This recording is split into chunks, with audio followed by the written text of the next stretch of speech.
ចាចំពោះថ្ងៃនេះផងដែរនាងខ្ញុំបានមកចោះជួបផ្ទាល់ជាមួយនឹងលោកពូដែលគាត់មានជំងឺក្រពះពោះវៀនឈឺរ៉ាំរ៉ៃនិងជំងឺជាច្រើនមុខទៀតដូចជាការលើសជាតិអាស៊ីតឈឺសន្លាក់ជំងឺបេះដូងចាដោយឡែកក្រោយពីប្រើតែ GT សញ្ញាក្រូចឆ្មាលោកពូជាពីជំងឺដូចជាលើសឈាមឈឺសន្លាក់លើសជាតិអាស៊ីតនិងជំងឺបេះដូងជាដើមបាទខ្ញុំឈ្មោះរដ្ឋីចាមុខរបរលោកពូសប្តាហ៍ថ្ងៃបាទខ្ញុំមុខរបរសប្តាហ៍ថ្ងៃរត់ផាសស្អាប់បាទហើយរាល់ថ្ងៃហ្នឹងខ្ញុំមានជំងឺខ្លាញ់រំបេះដូងនិងគៀបផ្សៃបេះដូងបញ្ហាបេះដូងណាបាទហើយឈឺសន្លាក់ហ្នឹងគឺរ៉ាំរ៉ៃដែរខ្ញុំហូបអស់ដាក់តាមកែវយើងចឹងណាពេលមុនខ្ញុំមិនទាន់ហូបហ្នឹងខ្ញុំគេងអត់លក់ទេចេះតែឈឺសន្លាក់គេងទៅឈឺសន្លាក់ដៃសន្លាក់ជើងដូចសរសេះសសោះដូចពិបាកនឹងខ្លួនណាតែក្រោកដើរពេញផ្ទះបាទគេងអត់លក់ទេតាំងពីបានខ្ញុំហូបតែ GT នេះមកគឺខ្ញុំគេងលក់ស្រួលសុខភាពខ្ញុំល្អការហត់ក៏បាត់បាទវាបាត់ច្រើនចឹងណាពីព្រោះអីគាត់ឈឺជំងឺហ្នឹងយូរឆ្នាំហើយជាង20ឆ្នាំហើយមើលអត់ជាហ្មងហូបអីក៏មិនជាស្អីក៏មិនជាដែរនេះតែ GT នេះគាត់ហូបត្រូវគាត់មានជំងឺខ្លាញ់រំបេះដូងហើយនឹងគៀបសរសៃបេះដូងហើយនឹងសន្លាក់ប្រកែហ្មងបងហូបទៅគាត់ជាកាមុនវិញពេលកេងពេលអីចឹងណាសន្លាក់គាត់ធ្វើទុកមកពេលយប់កណ្ដាលយប់ធ្វើទុករត់ពេញផ្ទះដើរពេញផ្ទះគាត់ធ្វើទុកខ្លាំងហ៎តែពេលគាត់បានហូបអាហ្នឹងមកស្រួលខ្លួនហ្មងហើយគាត់គេងលក់ស្រួលលែងធ្វើទុកដូចមុនអញ្ចឹងណាអូនអញ្ចឹងបងចាដើរអូហើយដើរអញ្ចឹងឥឡូវផាត់ផឹកអានឹងអស់ពាក់ដាកំប៉ុងទៅក៏ប្រយ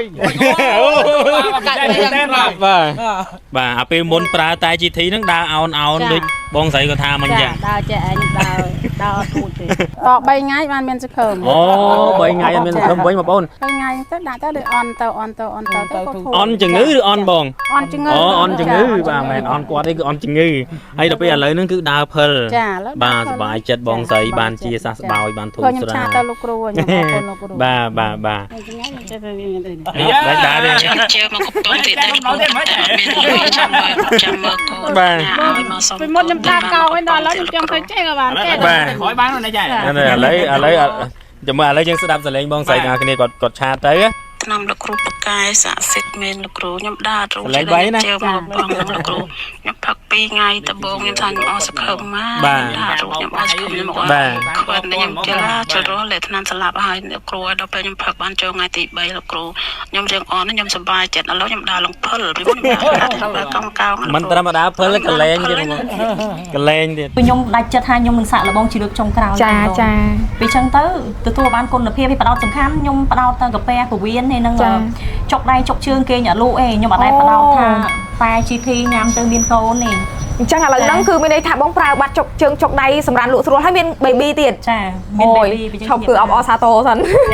ចានិយាយទៅជាចុងក្រោយនេះខ្ញុំសូមផ្ដាំផ្ញើដល់ពុកម៉ែបងប្អូនទាំងអស់ឲ្យគាត់ដែលគាត់មានជំងឺដូចជាលើសឈាមលើសជាតិខ្លាញ់ចុកដៃចុកជើងកាពះពោះវៀនឬដងបាតឬមួយបញ្ហាសុខភាពផ្សេងហ្នឹងកុំភ្លេចប្រើជាមួយតែ GT គឺជាស្នាដៃកូនខ្មែរចានិយាយទៅគឺនាងខ្ញុំប្រើផ្ទាល់គឺល្អពិតព្រមទាំងមិត្តភ័ក្តិនិងបងប្អូននាងខ្ញុំគឺគាត់ប្រើទៅទទួលបានគុណភាពពិតតែម្ដងចា